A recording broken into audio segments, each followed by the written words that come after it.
अभ्यासाला सुरुवात केली असणारच ना। आता आपण सेकंड चॅप्टर जो आहे मॅथ्स 1 यामध्ये सेकंड चॅप्टर रियल नंबर्स वास्तव संख्या हे चालू केलेलं आहे। या अगोदरचे जे काही भाग आहेत आणि अगोदरच्या प्रकरणांचे जे लिंक्स आहेत त्या आणि मॅथ्स 2 च्या व्हिडिओच्या लिंक्स अशा तुम्हाला व्हिडिओच्या लिंक्स डिस्क्रिप्शन बॉक्समध्ये पाहायला मिळतील। त्या तुम्ही सबस्क्राइब करू शकता आणि बेल आयकॉनवर क्लिक केल्यास तुम्हाला नोटिफिकेशन्स मिळतील, म्हणजे रोजच्या रेग्युलर व्हिडिओज तुम्ही रेग्युलर बघू शकाल। तर आज आपण रॅशनलायझेशन ऑफ सर्ट्स जे आहे करणींचं परिमेयीकरण बघणार आहोत। याच्या अगोदर आपण सिंपल जे फॉर्म आहे सिंपल फॉर्म मध्ये कसं घेणार किंवा त्याचं हे करत असताना म्हणजे प्रॉडक्ट सगळे 4 प्रकारचे त्याच्यावरच्या क्रिया बघितलेत आपण, ऍडिशन, सबट्रॅक्शन, मल्टिप्लिकेशन आणि डिव्हिजन। हे सर्ट्सवर कसे वापरणार सिमिलर सर्ट्सवर ते मागच्या भागात आपण शिकलेलो आहोत। त्यावरील उदाहरण आपण आता नंतर बघणार आहोत। अगोदर आता रॅशनलायझेशन ऑफ सर्ट्स म्हणजे छेदान जे आहे छेदांचं परिमेयीकरण, रॅशनलायझेशन ऑफ डिनॉमिनेटर ते पण आपण बघणार आहोत। तर व्हॉट इज रॅशनलायझेशन ते अगोदर बघूया। डेफिनेशन जर बघितली, if the product of 2 surds म्हटलं म्हणजे इरॅशनल नंबर्स आहेत। Product of 2 surds, if the product of 2 surds is a rational number. बघा प्रॉडक्ट काय येणार, रॅशनल नंबर आहेत, मात्र 2 सर्ट्स आहेत, दोघेही सर्ट्स आहेत आणि दोघांचं प्रॉडक्ट मात्र रॅशनल नंबर्स असणार। देन each of the 2 सर्ट्स is called rationalizing factor of each other। ते दोघं एकमेकांचे रॅशनलायझिंग फॅक्टर असतात। ते कसं तर पहा, 2 करणींचा जो गुणाकार आहे, 2 करणींचा गुणाकार जर परिमेय संख्या येत असेल तर त्या संख्येला त्या दोघांपैकी एक त्या जे आहे ते परस्परांच्या परिमेयीकरण गुणक असतात। पहिल्या करणीला दुसऱ्या करणीचं परिमेयीकरण गुणक असं म्हणत असतात। दोघांचा प्रॉडक्ट जो असणार तो रॅशनल नंबर असेल, म्हणूनच त्याला नाव दिलं रॅशनलायझिंग फॅक्टर, की ज्याच्यामुळे त्याचं it converts it into the rational numbers. परिमेयीकरण गुणक की ज्याच्यामध्ये परिमेय संख्या तयार होते, त्याचा जो गुणाकार येतो तो परिमेय संख्या असतो आणि म्हणून that is non as the rationalizing factor किंवा त्याला आपण परिमेयीकरण गुणक असं म्हणतो। मल्टिप्लाय करत असतो म्हणून त्याला मल्टिप्लाइंग जो फॅक्टर आहे त्याला गुणक असं म्हणते, परिमेयीकरण गुणक, की त्यांचा गुणाकार जो आहे गुणाकाराचा जो प्रॉडक्ट आहे तो परिमेय संख्या असला पाहिजे। आपण उदाहरण घेऊ म्हणजे पटकन लवकर लक्षात येईल। For example √2 it is a सर्ट, ही एक करणी आहे।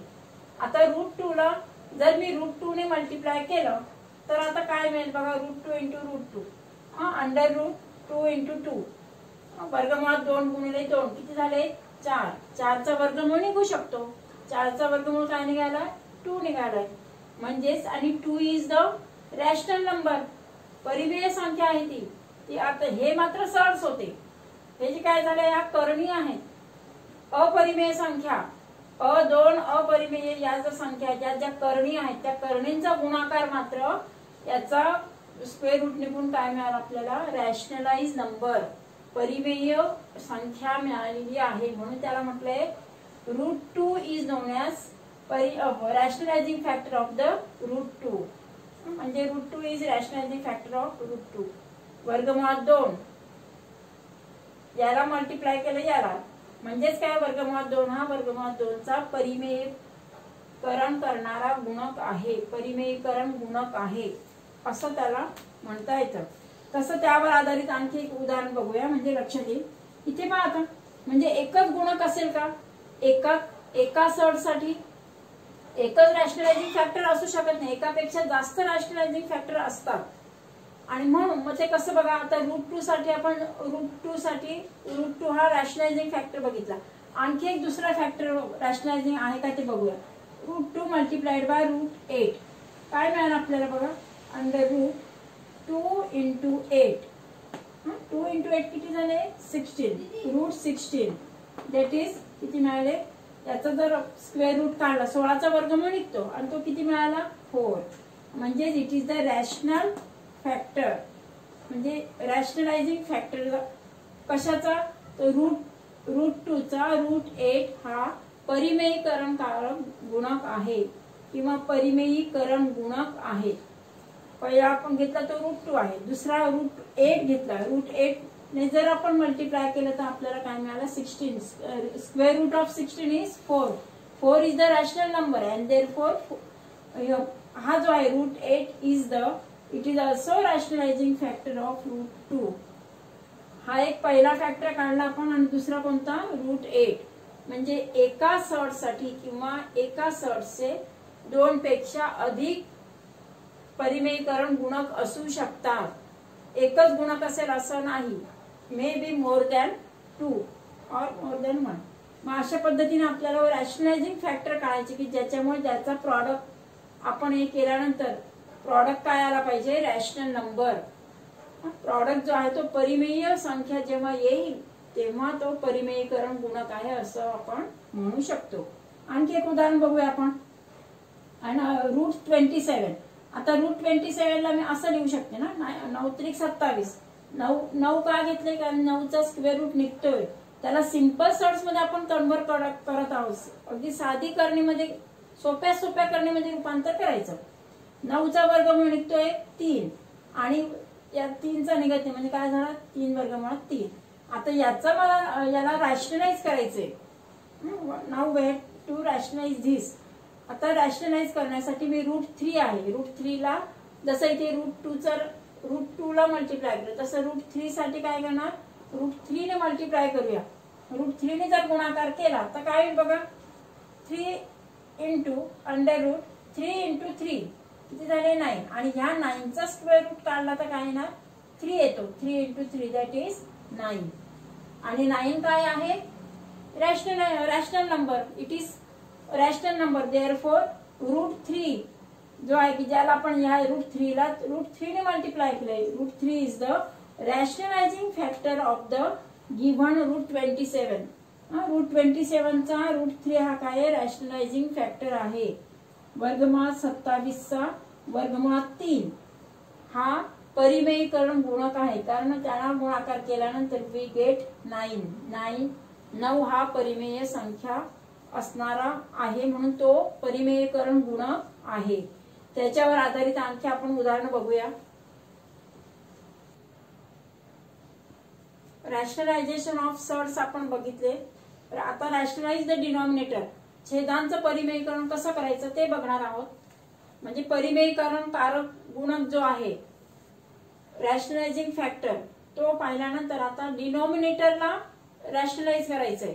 म्हणजे तुम्हाला जो दिलेला जो फ्रॅक्शन असेल त्या फ्रॅक्शन मध्ये जर त्याचा जो छेद आहे त्याचा डिनॉमिनेटर हा सर्ट असणार एखादा, तर त्या सर्ट्सला आपल्याला त्या डिनॉमिनेटरला रॅशनल नंबर मध्ये कन्व्हर्ट करायचं असतं. ही जी प्रोसिजर आहे बाय मल्टिप्लाइंग जो कोणता आपण रॅशनलायझिंग फॅक्टर त्याला घेणार आणि by multiplying that rationalizing factor to the given fraction we get the rational number and the denominator is rationalize किंवा डिनॉमिनेटर हा रॅशनल नंबर मिळत असतो. And therefore it is known as the rationalization of denominator. छेदांचं परिमेयीकरण असं का म्हणतात, कारण जो दिलेला जो अपूर्णांक आहे त्या अपूर्णांकामध्ये जो छेद आहे तो करणीच्या स्वरूपात असतो आणि ह्या करणीचं रूपांतर आपण जेव्हा परिमेय संख्येमध्ये करत असतो, परिमेय संख्येत होईल म्हणजे छेद परिमेय करण्याची जी पद्धत आहे, जी कृती आहे त्याला म्हणायचं छेदांचं परिमेयीकरण करणे. छेद हा परिमेय संख्येमध्ये रूपांतर करण्याची क्रिया, ते आपण बघणार आहोत. छेदांचे परिमेयीकरण करणे. तर त्यासाठी सराव संच जो आहे तुमचा प्रॅक्टिस सेट 2.3 त्यामधील उदाहरण बघणार आहोत आपण. यामध्ये क्वेश्चन 9 तुम्हाला दिलेला आहे. Rationalize the denominator. काय म्हटलंय, छेदांचं परिमेयीकरण करा. Rationalize the denominator. Practice set 2.3 त्यामधील क्वेश्चन 9 चा फर्स्ट बघूया आपण. 3 अपॉन रूट 5. रूट 5 म्हणजे काय झालं, करणे होती. It is the salt. नाव आपल्याला याला कन्व्हर्ट करायचं आहे रॅशनल नंबर मध्ये. देअरफॉर आपण अगोदर शिकलेलो आहोत की त्या सडने जर मल्टिप्लाय केलं तर आपल्याला रॅशनल नंबर मिळत असतो तो. आणि देअरफॉर वी मल्टिप्लाइंग जो डिनॉमिनेटर आहे, जो छेद आहे, त्याच्यानेच त्याला मल्टिप्लाय करूया. √5 जो आहे √5 ला मी √5 ने मल्टिप्लाय करणार. आणि ते पण कसं, फक्त डिनॉमिनेटरला नव्हे तर न्यूमरेटर आणि डिनॉमिनेटर, अंशाला पण आणि छेदाला पण. अंश आणि छेदाला दोघांना पण आपण एकाच सडने मल्टिप्लाय करणार. समजा आता मी वर्गमुळात 5 घेतले, वर्गमुळात 5 जो आहे तर अंशाला पण गुणाकार केला आणि छेदाला पण गुणाकार केला. लिहिताना अशाच पद्धतीने लिहायचंय. Multiplied to numerator by √5 and denominator to also √5. अंश व छेदाला वर्गमुळात 5 ने गुणून, वर्गमुळात 5 ने अंशाला पण गुणायचे आणि छेदाला पण. मग आता काय मिळते बघा, 3 × √5 अपॉन √5 × √5 काय झालं बघा, अशा पद्धतीने लिहिलं आपण. आता आपल्याला मिळणार 3 √5 अपॉन √25. √25 म्हणजे त्याचा वर्गमूळ निघतोय. 25 चा वर्गमूळ 5 आहे आणि म्हणून मग 3 √5 अपॉन काय मिळालं 5. त्याचा आपल्याला याचा वर्गमूळ काढणं तर 5 आहे. म्हणजे काय झालं, हा मिळाला तुम्हाला. This is the rational number. परिमेय संख्या आहे ती. आणि म्हणून मग काय झालं, इट इज रॅशनल नंबर. म्हणजेच we convert the given surd into the rational number. जो डिनॉमिनेटर आहे, denominator is converted into the rational form. Therefore नाव आता this is the rationalize denominator. आणि यामुळे होतं काय की आपल्याला इतर जे त्याच्यावरच्या मल्टिप्लिकेशन, डिव्हिजन वगैरे असे जे ऑपरेशन जे करायचे असतात, ज्या क्रिया करायच्या असतात, ते सोप्या जातात. It becomes easy and therefore we rationalize the denominator. Denominator rationalize का करतात, तर त्यामुळे आपल्याला ह्या ज्या बाकीच्या ऍडिशन, सबट्रॅक्शन वगैरे ज्या काही क्रिया आहेत त्या सोप्या जातात. त्या सोप्या जाव्या म्हणून we convert the surds of the denominator जे आहे ते आपण रॅशनलाइज फॉर्म मध्ये करत असतो, किंवा आपण रॅशनलाइज द डिनॉमिनेटर ही प्रोसिजर वापरतो. त्यामध्ये पहा सेकंड एक्झाम्पल काय आहे, 1 अपॉन √14 इज इक्वल टू. आता हे आपल्याला 1 अपॉन √14 आहे. न्यूमरेटर तर काही हे नाहीये, सर्ट नाहीये, it is rational number. But denominator is irrational number, that is it is surd आहे तो √14. therefore we multiplied by √14 to numerator as well as denominator by √14. आता पहा अंश आणि छेदाला वर्गमुळात 14 ने गुणून, एवढं लक्षात ठेवायचं. जो छेद असेल त्याच्यानेच त्याला गुणायचं. त्या सर्डला मल्टिप्लाय करायचं. नवीन सर्ड शोधत बसण्यापेक्षा काय करायचं, त्याचे हे जास्त सोपं आहे. √14 अपॉन √14 × 14. याचा आपण हे केलं तर काय मिळतो आपल्याला, तोच नंबर मिळत असतो. आणि देअरफॉर √14 अपॉन फक्त काय घेतलं 14. अशा पद्धतीने आपल्याला त्याला रॅशनलाइज करता येतं. तिसऱ्या एक्झाम्पल मध्ये पण पहा काय म्हटलंय, 5 upon √7. Now we have to multiply by √7 to numerator and denominator. आता न्यूमरेटरला पण √7 ने मल्टिप्लाय करणार आणि डिनॉमिनेटरला पण √7 ने. न्यूमरेटर आणि डिनॉमिनेटर, अंश आणि छेद. अंशाला वर्गमूळ 7 ने मल्टिप्लाय केलं आणि छेदाला पण वर्गमूळ 7 ने मल्टिप्लाय केलं. तोच घ्यायचा इथे, तोच सर्ट आपण घेणार. मग पुन्हा काय होणार पहा, 5 वर्गमूळ 7 म्हणजे 5√7 अपॉन √7 × 7. 2 वेळेस लिहिलं, 7 7 49. आणि मग याचा जेव्हा गुणाकार हे जर केलं तर काय मिळतो आपल्याला, 5√7 अपॉन √49. याचा जर स्क्वेअर रूट काढला तर वी गेट 5√7 अपॉन 7. म्हणजे झाला तो रॅशनलाइज. त्याचं परिमेयीकरण झालं.